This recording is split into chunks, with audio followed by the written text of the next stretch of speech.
Okay, Bob. The Mariners roster looks just about done. What do you think of it? I think the words we're going to be hearing throughout spring training, leading up to the regular season, are if healthy. If healthy. I feel good about it. I think, when you throw in what they did with Polanco, a switch hitting second baseman who's got some pop, injury concerns with him. You bring in Mitch Garver, who's got some pop, injury concerns with him. Obviously, we all know Mitch Haniger, love Mitch Haniger. When he's healthy, very productive, if healthy. That's the key. So you got a lot of question marks when it comes to injury, but if they're healthy, this is a much better lineup, in my opinion, much deeper, longer lineup on opening day than you had certainly last year with the likes of A.J. Pollock, Tommy La Stella, Colton Wong. I mean, that didn't work, and you kind of knew it when it was happening, that it wasn't great. I feel much more optimistic about this. The big caveat, and I get the concern from a lot of people, is health. Which off-season edition are you most excited about? It might be this one. It might be Polanco. I love the idea of a guy that occupies that spot. Listen, before this move, you were looking at 4 platoon spots. To me, not great. That tells me you don't have a guy that's good enough to play there every day. You got a platoon spot at third, platoon spot at second, and your corner outfield spots are platoon spots. It's too much. It's too much. It tells me you got guys that can play there, but not good enough to occupy that spot every day. Now, I know the lefty-righty matchups, you can toy with that in terms of platoon, but I like this. I think this moves Rojas to third. By all accounts, that's a much more natural position for him, so he can platoon there. And then you got your everyday switch-hitting second baseman who's got some pop. Again, when healthy, if healthy. I love the idea of Mitch Haniger being back. I love the guy. He's great for the clubhouse. He loves it here. We saw him when he's healthy, 39 home runs, 100 runs driven in. The guy's incredibly productive. His injuries are a little different because they're all like bad luck injuries. They're not soft tissue. Oh, he's got another pulled muscle, another bad hamstring. No, I mean, last year he gets hit in the arm, breaks his forearm. I mean, he's had those kind of injuries throughout his career. So hopefully the bad luck has worn off with him and he can, have a productive season. But yeah, I love the Polanco move.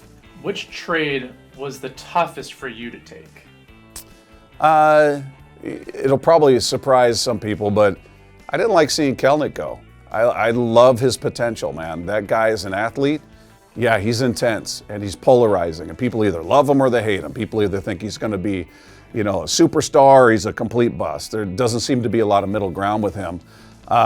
You saw his talent. You saw what he's capable of doing. Now, can he do that month in, month out? We'll find out what he does with the Braves. But what I loved about him was he was intense. He cared about winning. And even when he struggled at the plate, he didn't take it out into the field with him. He was a very good defensive outfielder.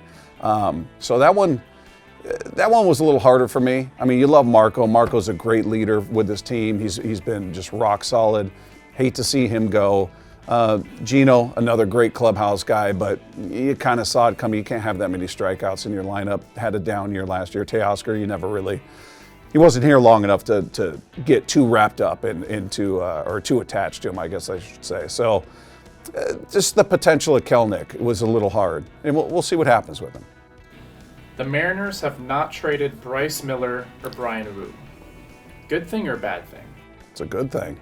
That's a good thing because these are two guys that, you either are going to get a bigger return for a very young potential 1 or 2 in somebody's rotation. We'll see how they develop. Right now, they're not that, but they both appear to have that kind of stuff if they can stay healthy and continue to develop. There's a ton of value with both of these guys. So whether it's in your rotation or, a piece for somebody else's rotation, to me, they've got a lot more value. So the fact that you didn't have to move guys that you expect to contribute to your team this year. I'm not talking about prospects that are 20 years old, 19 years old. You may see them in 2, 3, 4 years. These are guys you're counting on to be part of the proceedings moving forward this year. So the fact that you didn't sustain any loss in terms of your rotation, I think is huge. That you were able to add to your offense, which you desperately needed, which is what you've desperately needed for a number of years now. You were able to add without subtracting from your strength, which is your pitching. Last question. Can this team beat the Rangers and the Astros?